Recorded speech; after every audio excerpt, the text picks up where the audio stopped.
প্রিয় বন্ধুরা, আপনারা দেখতেছেন হঠাৎ করে হাতিয়া নদীতে ঘূর্ণিঝড় শুরু হয়ে গেছে। আপনারা দেখতেছেন হাতিয়ার অবস্থা বর্তমানে ভয়াবহ অবস্থা, নদীর অনেক গরম। আপনারা দেখতেছেন আমি বর্তমানে নলছিরাঘাট আছি। নলছিরাঘাটের অবস্থা খুবই খারাপ। আপনারা যে যেখান থেকে ভিডিওটা দেখতেছেন প্রিয় বন্ধুরা, ভিডিওটা সবাই শেয়ার করে সবাইকে দেখার সুযোগ করে দিন। প্রিয় বন্ধুরা, আপনারা যে যেখানে আছে সাবধানে থাকবেন। বর্তমানে হাতিয়া নদীর অবস্থা খুবই খারাপ।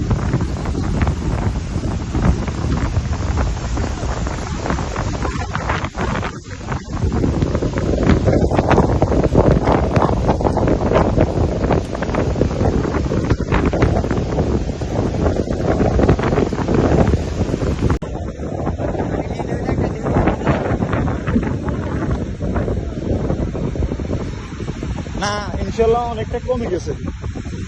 অনেকটা কমে জানো না কি কর